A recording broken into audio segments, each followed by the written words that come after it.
সংগ্রামী উপস্থিতি, বাংলাদেশ জাতীয়তাবাদী রেলওয়ে শ্রমিক ও কর্মচারী দল টঙ্গী শাখা কর্তৃক আয়োজিত আজকে আমাদের এসএসএ কার্য রোকসানা বেগম এর বিরুদ্ধে প্রতিবাদ ও মানববন্ধন বিক্ষোভ মিছিল অনুষ্ঠিত হয়েছে। তার কারণ আমরা যখন এসএসএ কার্য রোকসানা বেগম টঙ্গীতে যোগদান করার পরবর্তী থেকে তিনি প্রকৌশল বিভাগের সর্বস্তরের কর্মচারীদের সাথে ওনার কুরুচিপূর্ণ আচরণ এবং হিংসাত্মক মনোভাব সৃষ্টি করে এই সেকশনটাকে অস্থিতিশীল সৃষ্টি করে রেখেছে। সংগ্রাম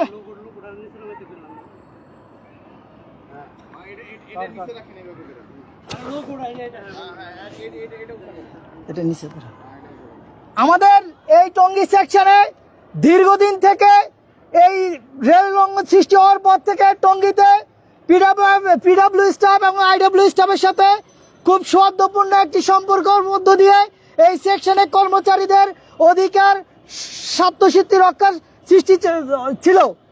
তার ধারাবাহিকতা অনুযায়ী এই রোকসানা বেগম যোগদান করার পর থেকে কর্মচারীদের বাসা, বিদ্যুৎ, নানান গ্যাস কোনো কিছুর সমস্যা হলেই ওনার কাছে নিয়ে আসলে উনি এই বিষয়গুলোকে তাদের সাথে খুব খারাপ আচরণ করে এবং নানান ধরনের বাজে কুরুচিপূর্ণ মন্তব্য করে তাদেরকে দূর ঠেলে দেয়। সংগ্রামী উপস্থিতি এবং প্রিন্ট মিডিয়া ভাই বন্ধুরা, আমাদের উনি যোগদান করার পর আমাদের এইখানে একটা স্টাফদের জন্য একটা বাথরুম ছিল, উনি এই বাথরুমটি বন্ধ করে দিয়েছিল। পরে এই বিষয়টি আমরা নির্বাহী প্রকৌশলী স্যারকে অবহিত করার পরে তিনি আবার এটাকে চালু করে দিয়েছিল। কিছুদিন আগে ওনার একটা ল্যাপটপ চুরি হয়েছিল, এইখানে আমাদের পিডাব্লিউ অফিসে কর্মরত চৌকিদার ছিল, তিনি তাদেরকে চোর বলে সম্বোধন করেছিল এবং যখন ওই লোকটা আসি বলছে কেন চোর বলা হয়েছে তাকে থাপ্পড় দিবে এমন ধরনের কুরুচিপূর্ণ মন্তব্য করেছিল। শুধু তাই নয়, উনি যোগদান করার পর থেকে ওনার অধীনস্থ যারা কর্মচারী রয়েছে তারা বিভিন্ন মাধ্যমে ঊর্ধ্বতন কর্তৃপক্ষকে অবহিত করার পরও ওনার বিরুদ্ধে কোনো ব্যবস্থা গ্রহণ করা হয় নাই। বিগত কয়েকদিন আগে, প্রায় 6 মাস আগে টঙ্গীতে আমাদের রেলওয়ে কলোনির পানি নিষ্কাশনের বিষয় নিয়ে আমাদের পিডাব্লিউ একজন স্টাফ এবং আমাদের আইডাব্লিউ একজন স্টাফের সাথে মনোমালিন্য হয়। শুধুমাত্র এই মনোমালিন্যের প্রেক্ষিতে আইডাব্লিউ স্টাফের পক্ষে আইডাব্লিউ রোকসানা ম্যাডাম নির্বাহী প্রকৌশলী বরাবর একটি লিখিত অভিযোগ দেওয়া হয়। তার ধারাবাহিকতার কারণে এখনো পর্যন্ত সে পানির ব্যবস্থা করে নাই। কয়েকদিন আগে এই বিষয়টা যখন তাকে বলা হয় যে আপনি পানির ব্যবস্থা কেন করতেছেন না, উনি বললেন যে তোমরা আমার যে স্টাফের সাথে এবং তোমাদের পিডাব্লিউ স্টাফের সাথে যে ঝামেলা হয়েছে সেটাকে মিটমাট করো, নাইলে আমি তোমাদের পানির লাইন দিতে পারবো না।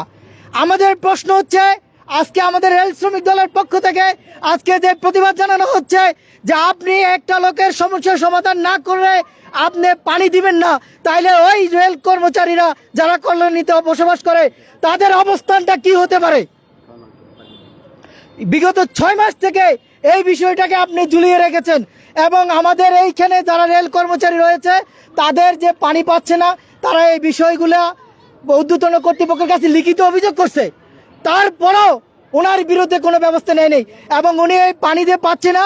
প্রশাসনিকভাবে আমাদের বিভাগীয় যে কর্মকর্তা রয়েছে তাদের কাছেও অবহিত করে নাই, যার কারণে আমাদের এই কর্মচারীরা আজকে ক্ষোভে ওনার প্রতি তীব্র নিন্দা এবং প্রতিবাদ জানিয়ে মানববন্ধন করেছে।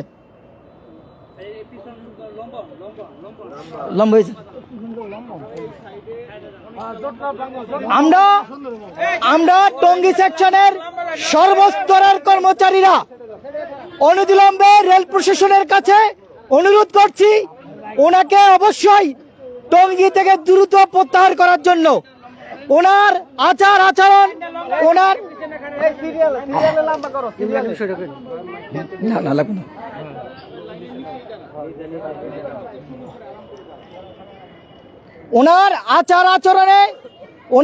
আচরণে আমরা অতিষ্ঠ হয়ে আজকে মানববন্ধন করতে বাধ্য হয়েছি।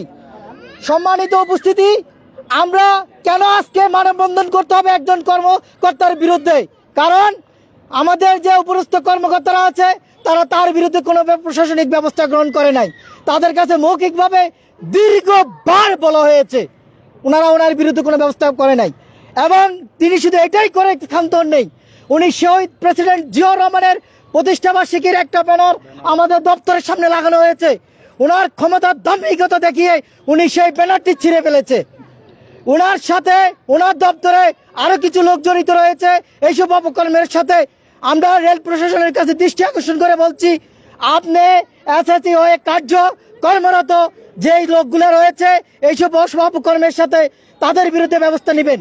এসএসসি এই রোকসানা যোগদান করার পর থেকে, ম্যাডাম যোগদান করার পর থেকে টঙ্গী আওতাধীন যতগুলো স্টেশন রয়েছে প্রত্যেকটা স্টেশনে আমাদের অবৈধ বসত বাড়ি, ঘর বাড়ি উঠতেছে এবং সেই ঘর বাড়ি উঠতে গিয়ে আমাদের সাধারণ কর্মচারীরা বাধাগ্রস্ত করতে গেলেও রেলের ক্ষতিসাধ্য হবে বলে তিনি সেখান থেকে তাদের থেকে নানান অনিয়ম এবং অপকর্মের মাধ্যমে তাদের অবৈধভাবে আর্থিক টাকা হাতিয়ে নিচ্ছেন।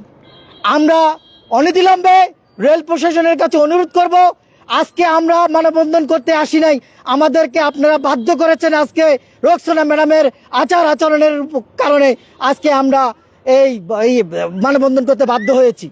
অনতিবিলম্বে টঙ্গী সেকশনের এসএসসি হয়ে কার্য দপ্তরে নিয়োজিত কারা কারা এই ধরনের অপকর্মের সাথে, রোকসানা ম্যাডামের সাথে জড়িত এবং তাদের বিরুদ্ধে অনতিবিলম্বে আপনারা দ্রুত ব্যবস্থা করবেন। অন্যথায় আমরা আগামী সোমবার থেকে পুনরায় আরেকটা কর্মসূচি ঘোষণা করব ইনশাআল্লাহ।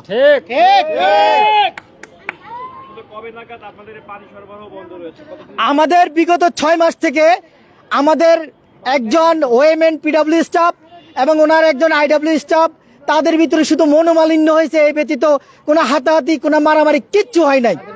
তাদের মধ্যে কোনো সমস্যা নাই, তারা এক অপরের সাথে সুন্দর সৌহার্দ্যপূর্ণ সম্পর্ক নিয়ে আছে। কিন্তু আইডব্লিউ ম্যাডাম ইচ্ছাকৃতভাবে, অনাকাঙ্ক্ষিতভাবে তিনি আমাদের এই রেল কলোনির স্টাফদের পানিগুলো থেকে বঞ্চিত রাখছেন উনি, এবং আমাদের সরাসরি বলছে তোমরা এই বিষয়ে সমাধান করো, আমি পানির লাইন দিয়ে দিব। অর্থাৎ একটা লোক মারা যাবে, সে মৃত্যুসজ্জা যাবে, তারপরে তার পানি দেওয়া হবে না যতক্ষণ সমস্যার সমাধান না হয়। এটা কতটুকু নির্মম নির্যাতন হতে পারে। আমরা রেল প্রশাসনের কাছে এই ধরনের মন্তব্যের জন্য তীব্র প্রতিবাদ এবং নিন্দা জানিয়ে এবং সুষ্ঠু বিচার প্রার্থনা করছি। এবং আপনারা বলেছিলেন যে আইডব্লিউ এবং পিডব্লিউ স্টাফের মধ্যে আসলে যে বৈষম্য, যে তিনি বৈষম্য চোখে দেখছেন, এটা আসলে কিভাবে দেখছেন? আমাদের বিগত দিনে অনেক এসএসসি হয়ে কার্য সারগণ এসেছিল এখানে। আমাদের বর্তমান নির্বাহী প্রকৌশলী তিনিও আমাদের এসএসসি এই কার্যতে ছিলেন। তিনি আমাদেরকে যে ধরনের স্নেহ মমতা দিয়ে রাখেন, এই ম্যাডাম আসার পর থেকে তিনি আমাদের ওয়েমেনদেরকে বিশেষ করে নির্মমভাবে কুরুচিপূর্ণ অশ্লীল বাক্য এবং এই ধরনের নারী হিসাবে আমরা সম্মানের সহিত ওনাকে অনেকদিন দেখেছি, কিন্তু আমরা এখন আর পারতেছি না বিধায় অতিষ্ঠ হয়ে আমরা এখন বাধ্য হয়ে ওনার বিরুদ্ধে আজকে মানববন্ধন করেছি। অনতিবিলম্বে টঙ্গী থেকে ওনাকে যেন প্রত্যাহার করা হয়, রেল প্রশাসনের কাছে আমরা সেই দৃষ্টি কামনা করছি।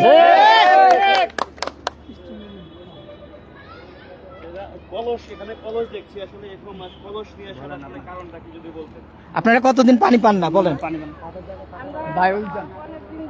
পানি পাই না, পানি ঠিক সময় মতো আসে না। এরপরে আমরা পানির হাহাকারে অনেক কষ্ট করি, রান্না করতে গেলে পানি পাই না, কাপড় চোপড় ধোবার গেলে পানি পাই না, আমরা কর্ম করে ভাত খাই, আমরা সময় মতো বাসার থাই না, কিন্তু এরা সময় মতো পানি দেয় না। না দেওয়ার কারণে আমগর অনেক সমস্যা হয়। এবং যে আরো কয়েকজনকে আসলে আপনারা বলছিলেন যে আপনার জীবনের আসলে হুমকি অনুভব করছেন এখানে মাদক শিবিরে যে আড্ডা হয়, আসলে এই সম্পর্কে যদি বলতেন। চিন্তায়, ওই দিনে দুপুরে চিন্তায় হয়, ওই যে প্রশাসন আসে, ওই জেআরবিরা আয় তখন পরে আসা কয় কই এই দৌড়াদৌড়ি করে। আমরা অনেক বিপদে আছি, মনে করেন আমরা সাধারণ পাবলিকও বিপদে আছি। এমনি যে গাড়ির যাত্রী ভাই লোকজন নামে ওখানে পার মারে, ছুরি দেয়, এই করে সেই করে, মোবাইল নেগা, তখন আমরা দৌড়াদৌড়ি করে গেলে আমরাও হুমকি হামকি দেয়।